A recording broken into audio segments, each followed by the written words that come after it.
My name is Gloria, and for a long time, the melody of my life felt like an off-key solo in a perfect orchestra. For as long as I can remember, I was the dissonant note in my family's symphony. I grew up in an elegant Los Angeles suburb, where art was synonymous with renowned galleries, million-dollar auctions, and classical scores. My parents were acclaimed classical musicians. My mother, a concert pianist with fingers that glided across the ebony and ivory as if they were the very soul of the music. My father, a virtuoso violinist, capable of drawing tears with every vibrato. My younger sister, Nicole, was the natural heir to this legacy, a prodigy violinist who, at 10 years old, was already enchanting audiences with the same grace and technique as an adult. Me. I lived backstage, fascinated not by the melody that came from the instrument, but by how sound traveled, how waves collided and transformed, how the air vibrated and created the very essence of what they called art. I was 8 when I disassembled Grandma's old radio to look at the wires, the circuits, the loudspeaker. My father found me with a sneer. "Gloria, what are you doing? Don't destroy things. Your music, my dear, must come from within, not from noisy boxes." He laughed, a sound that, to me, was as distorted as an out-of-tune violin. "You're so peculiar," my mother added, with a tone that wasn't affectionate, but of distant concern. "Nicole, always quick," completed, "she's our mad scientist, Mom. She prefers noises to real melodies." Her laughter, light and childish, hit me like a slap. At that instant, I decided that if my world was made of noises, would transform those noises into something they could never understand, something that would resonate in a way their music never could. Our family gatherings were parades of accomplishments that weren't mine. Christmas was the worst. The house, normally a sanctuary of scholarly notes, transformed into a stage for Nicole's prowess. Nicole has been invited to play at Carnegie Hall. "She's the youngest violinist to be invited in years," my mother would announce, with a sparkle in her eyes that seemed to reflect the expensive chandeliers in the living room. And Gloria, still with those headphones, studying God knows what. The word "studies" was uttered with a tone reserved for an eccentric hobby. I was in the middle of my audio engineering degree at the University of Southern California, specializing in computational acoustics and signal processing. For me, it was the language I understood, the structure behind all the beauty they revered. For them, it was an excuse not to find a real artistic path. I remember a birthday dinner for my father. I was 22, in my last year of college, living on a shoestring budget. My scholarship barely covered basic expenses and the rent for my room in a student's house far from campus. My relatives exchanged expensive gifts, a Swiss watch for my father, jewelry for my mother. I, with my last savings, had bought him a high-quality microphone, a rare model that I knew he coveted for his studio recordings. It was a technical gift, yes, but given with the greatest affection, thinking of what he would actually use. Nicole pulled me aside after dinner, showing off a diamond necklace my father had just given her. She was 18, already with a promising career and sponsorship deals. "Gloria, honestly, you need to try harder. Why don't you get a job in an orchestra? Like, as a stage technician. At least you'd make good money and be close to the world of real music. This computer and numbers thing, it's for people who don't want to live life." She made a vague gesture with her hand, as if my life was a worthless draft, a mere draft of white noise. "You're almost in your 20s. People are going to start thinking you're, well, strange. And lonely." "My research is important, Nicole," I replied, my voice steadier than I expected, but my heart pounding. "I'm working on something that could change how people hear the world, how music is recorded and transmitted." She scoffed, rolling her eyes. "Sure, Gloria. Keep deluding yourself. No one cares about your crazy algorithms, especially when you can make a lot more playing Bach or Mendelssohn." She turned and went to show off the necklace to the rest of the family, leaving me there, the echo of her words piercing me. I felt a chill down my spine, a mix of stifled anger and deep loneliness. At that moment, the seed of my silent revenge began to sprout. It wouldn't be a revenge of shouts or accusations, but of results. After that dinner, something changed inside me.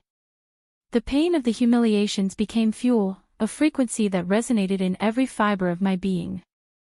I withdrew even further into my world of decibels and algorithms. I graduated with honors, but I didn't bother to brag. I received a few job offers from major audio tech companies, but something inside me screamed for a different path. I wanted to build something from scratch, something that was undeniably mine, something that would redefine the very concept of listening. I decided to move to Seattle, a place where innovation was booming and where I could blend into the crowd of young developers and researchers. I rented a tiny apartment. My parents disapproved, of course. Seattle. Why didn't you stay close to us? Nicole is here, she's going on an international tour soon. My mother lamented on the phone, her voice tearful, but with a tone that suggested I was failing in my filial duty. It seems like you're running away from something, Gloria. I didn't correct her. Maybe I was. Running from expectations, from judgments, from Nicole's suffocating shadow. In the first few years in Seattle, I struggled. I freelanced as a developer to pay the rent, worked in coffee shops at night to keep my mind active, and in the early hours of the morning, I dedicated myself to my personal project. It was an artificial intelligence audio processing system that promised to revolutionize sound quality in digital transmissions and virtual reality experiences. I saw a void, an unmet need, the growing demand for impeccable audio in an increasingly digital world. My mind was obsessed with filling it. I slept very little. There were times when despair hit, when the lines of code seemed endless and the loneliness weighed like an anchor, a deep, continuous sound in my chest. But the memory of their condescending glances gave me the strength to continue. I wanted to prove to myself that I was capable, without external interference or the need for validation. My only partner was my computer screen, illuminating the dark room on long Seattle winter nights. The lines of code were my diary, my thoughts, my hopes, each one a brick in the wall I was building. I took small steps, one module at a time, testing, adjusting, refactoring. It was a solitary work, but with every small advance, I felt a satisfaction that no applause from my family could ever give me. I was building a world where silence and sound met in perfect harmony, without the need for a violin or a piano. At 28, my prototype was ready. It was rough, but functional. I launched it discreetly, without marketing, on an online platform for developers and audio enthusiasts. The name I chose for the project was Echosphere, simple, direct, and without any connection to my real name. The idea was for it to spread on its own merit, if it spread at all. I had no great expectations, just the hope that perhaps a few specialists in the field would find it useful. To my surprise, the response was immediate. Small independent recording studios, content creators, and even game developers started using Echosphere. I received feedback emails from unknown users, praising the clarity, immersion, and precision of the algorithm. Demand grew exponentially. I couldn't sleep, working to respond to all emails, to scale the system, to fix bugs. 6 months later, a major audio technology company in Silicon Valley, Sonic Innovations, contacted me. They wanted a demo, and then, a meeting. I took a bus to San Francisco, using my last savings to pay for the ticket and a hostel. I remember sitting in the Sonic Innovations boardroom, feeling the thick carpet under my worn shoes, while executives in impeccable suits looked at me with admiration. They didn't know who I was, or where I came from. To them, I was just Gloria, the mind behind Echosphere. Gloria, said the CEO, a woman with short hair and sharp eyes, what you've built here is revolutionary. We're willing to invest. We want you to be our partner. We're talking about an initial investment round of $7 million. My eyes widened. But I maintained my composure, a subtle smile on my face, and said, "I'm happy to collaborate." The investment from Sonic Innovations changed everything. Not my essence, but my reality. I hired my first team, rented a real office, with wide windows and a view of the city and the sea, a luxury unthinkable just a few years ago. Ecosphere grew explosively. In 3 years, we had hundreds of corporate clients, including major film production companies, game companies, and audio streaming platforms. We signed multi-million-dollar contracts. My company, still operating under the name Ecosphere Technologies Incorporated, was worth hundreds of millions of dollars. At 31, I was a CEO, and the sound of my success was an echo spreading through the world of technology. My life, on the outside, remained the same. I still drove my compact car, a 2012 Toyota Corolla, which I had bought used. I didn't wear designer clothes, preferring jeans and t-shirts. I traveled economy class. I didn't need to prove anything to anyone, especially my family. Ecosphere's success was my answer, and it was silent to them, a whisper they still couldn't catch. Sometimes I would show up at family dinners in Los Angeles. It was a ritual I maintained, not for them, but for a part of me that still, naively, hoped they would see me someday. The questions remained the same. "Gloria, are you still living in Seattle? Why don't you come home? Your sister is here, releasing a new album that's going to be a worldwide hit." My mother lamented on the phone, with a dramatic sigh. "You don't go to concerts, you don't talk to anyone from the high society of music. Nicole is always traveling on business, closing important deals with record labels."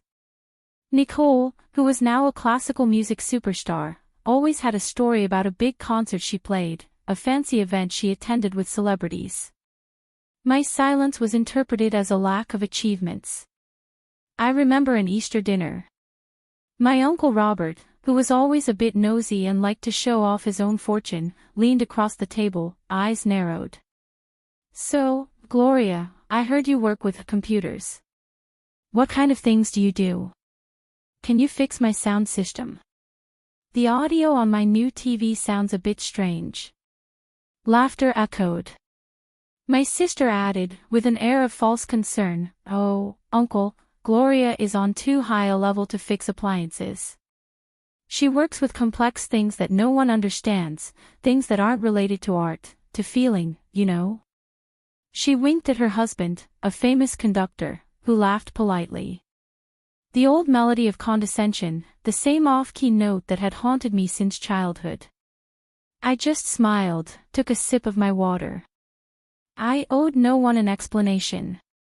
Over time, rumors about a new audio technology company that was revolutionizing the market in Seattle began to surface in my relatives' conversations. They had no idea that this company was mine. My mother would comment, "It seems Seattle is a good place for technology, isn't it? That Ecosphere, it's growing a lot." They didn't know I was the founder. The name Ecosphere was known, but the face behind it, the name Gloria, was a mystery to the outside world and, especially, to my family. I maintained strict confidentiality about my identity. My victories were mine, and mine alone.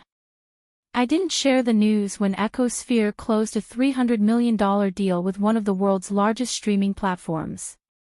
Nor when our market valuation reached $2 billion.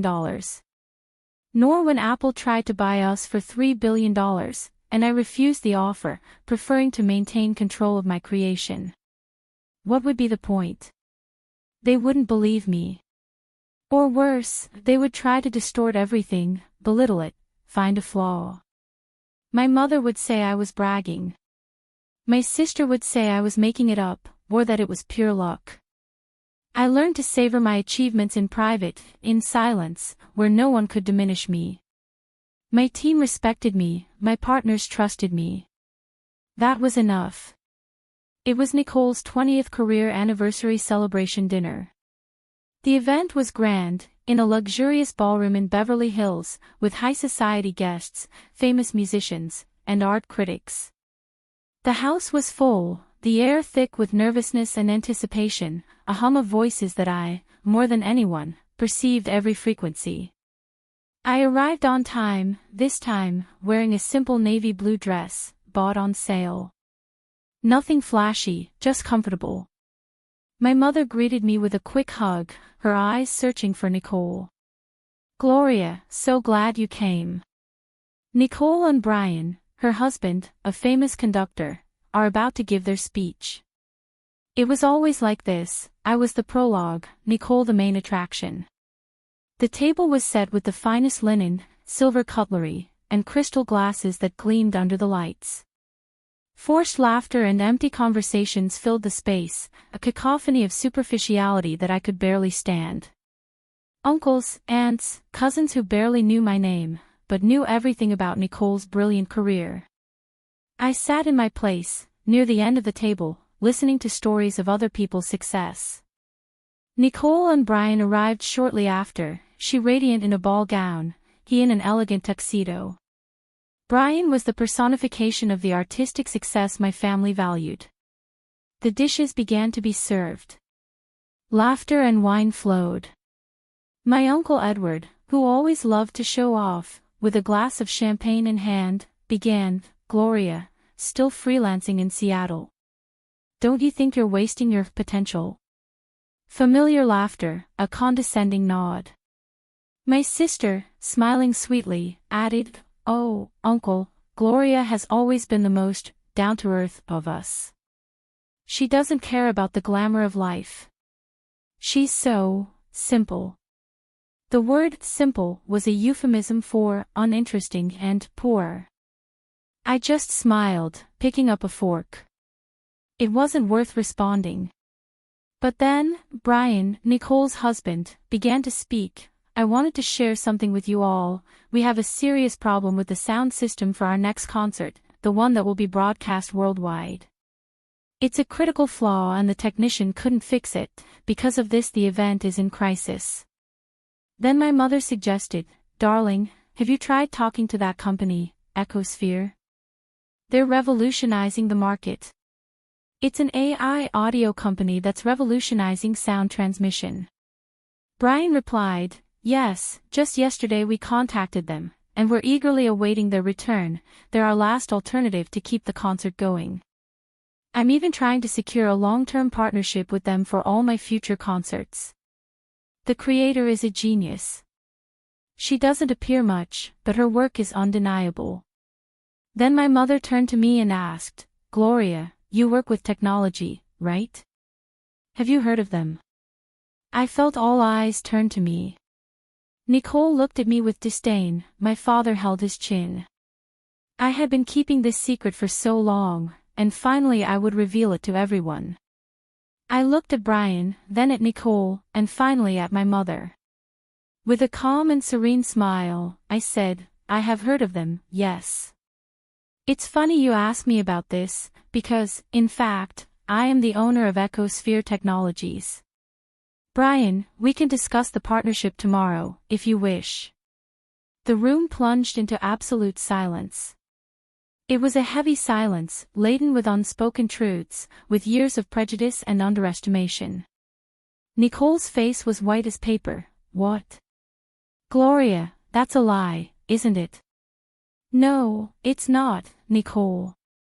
You may think you're the only one who's successful, the only one who makes money, but the truth is, you only know how to look at yourself.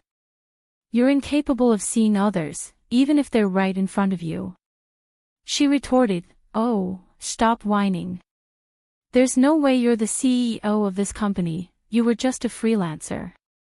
Then I interrupted her, "For so many years you mocked me for not pursuing the career you wanted, but the truth is, even if I did, there still wouldn't be space for me. I would always be the simple and uninteresting one. Honestly, I don't need to prove anything to you.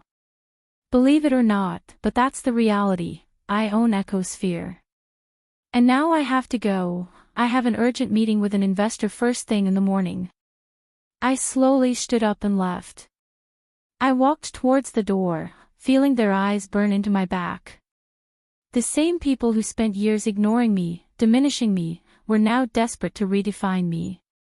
But that no longer mattered. It didn't matter if they believed it or not. The validation I sought did not come from them. It came from every line of code I wrote, from every employee I hired, from every challenge I overcame. The moment of revelation wasn't planned, but when it came, it was like a tide, relentless and undeniable. And all the truth simply spilled out of my mouth, after so many years of mockery and humiliation. Enough. I was enough, regardless of their opinion. The next morning, a text message from my mother. "Why did you never tell us about your company, Gloria?" I looked at the screen, and after much thought, I replied, "What difference would it have made to you? You never cared." She replied, "I'm sorry, daughter, I didn't know you felt that way. It was never my intention. I know you're disappointed, but I'm very sorry. I hope you can forgive me someday. Shall we schedule a tea when you feel comfortable?" I didn't intend to get back in touch now, not so soon. But, somehow, that message brought me comfort. Not for the recognition, but for the regret. 2 weeks later, we closed a contract with a major client in Germany. My company was reaching places I never imagined. It was changing lives, and that satisfaction was enough for me. Reflecting on everything I allowed to happen, I realized that I had high expectations for my family to acknowledge me, but I understood that no matter what I did, they would twist the narrative in their favor. But, regardless of them, it was I who built my own empire through my dedication. Their validation meant nothing to me. My resilience is intrinsic, and from it derives my strength to continue. Not everything has to be a confrontation. Sometimes, the most powerful move is not to explain yourself, it's to walk off the stage in the middle of a performance and let the audience deal with your silence.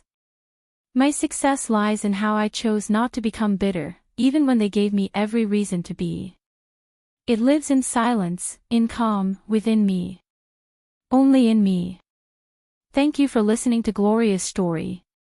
If you enjoyed this video, please like and share to support us in bringing more inspiring stories, and subscribe to the channel so you don't miss any new releases.